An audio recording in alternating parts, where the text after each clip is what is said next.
Muy buenas tardes. Ahora vamos a resolver un problema combinado sobre resistencias en serie y paralelo. Para el circuito siguiente, calcule A, la resistencia equivalente de la conexión. Tenemos entre R1 y R2 un paralelo y ese paralelo se encuentra en serie con R3. Empecemos resolviendo primero el paralelo entre R1 y R2. Decíamos que la resistencia equivalente para un circuito paralelo, el inverso de la resistencia equivalente era la suma de los inversos. Podríamos sustituir los datos R1 10 y R2 igual a 2. Vamos a ver un artificio para el caso de dos resistencias. Aquí tendríamos que sacar el común denominador entre R1 y R2. Nos va a quedar 1 entre R equivalente será, el común denominador es R1, R2. Nos va a quedar R1, R2 entre R1, nos queda R2. Y R1, R2 entre R2 nos va a quedar R1. Lo que queremos es la resistencia equivalente y no su inverso. Entonces invertimos esa expresión. R equivalente será el producto R1 o R2 entre la suma R1 más R2.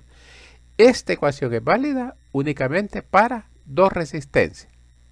Entonces en este circuito que hay únicamente dos, vamos a escribir que la R4 va a ser, el producto sería R1 10 por 2 entre la suma 10 más 2. Esto nos da 20 entre 12 igual 1,67. Ese es un agregado que no se dijo en el video sobre resistencias en paralelo. Válido para dos resistencias, no se les olvide. Entonces ya encontramos el equivalente entre R1 y R2. El circuito se reduce a esta expresión. Vamos a tener R4, el equivalente entre R1 y R2, en serie ya con R3. Podemos calcular la resistencia equivalente entonces, que va a ser R3 más R4. Y esta ya es la resistencia equivalente de la conexión. Sería 1,67 más 5 igual 6,67. Con esto hemos encontrado la primera pregunta. La segunda pregunta, la parte B, era calcular la corriente total del circuito. Tenemos ya una resistencia equivalente de 6,67 y una fuente de voltaje de 10 voltios. Va a circular una corriente I.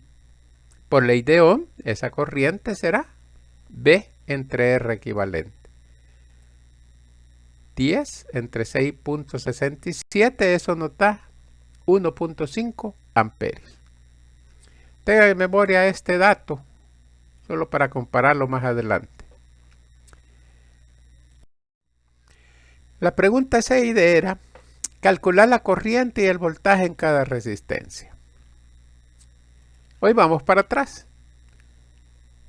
Tenemos en serie R4 y R3. Circula una corriente total I. Y va a ser la misma porque las dos resistencias están en serie. Por lo tanto, la corriente en R4 es igual a la corriente por R3, que es la corriente total I, que valía 1,5. Los voltajes, la caída de voltaje en la resistencia R4 va a ser I por R4. Sustituyendo 1,5 por 1,67, eso nos da 2,5 voltios. Que eso es la diferencia potencial entre los puntos A y B. Lo voy a dejar indicado porque lo vamos a utilizar más adelante. Y la caída de voltaje en R3 será B sub 3 igual I por R3. Sustituyendo 1,5 por 5, 7,5 voltios. Sigamos para atrás. Entre A y B teníamos un paralelo entre R1 y R2. Va a circular entonces una corriente I total, y esa corriente total se deriva en I1 y en I2. Decíamos en un circuito paralelo, la diferencia potencial es la misma en cada resistencia. Por lo tanto, B1 va a ser igual a B2 y es igual a la diferencia de potencial entre A y B, que era 2.5 voltios, el B sub 4 que habíamos calculado antes. Teniendo entonces los voltajes B1 y B2 que son iguales, vamos a tener que I1 es igual a B1 entre R1, sustituyendo 2.5 entre 10, nos da 0.25 amperios. I2 será B2 entre R2, 2.5 entre 2, esto nos da 1.25 amperios. Si ustedes observan, I1 más I2 nos da 1.5, que es la corriente total I. Con esto entonces hemos resuelto el problema. Si tienen alguno en especial, me lo pueden decir en los comentarios, con gusto se lo resuelvo. No se olviden suscribirse al canal, muchachos. Nos vemos en un próximo video.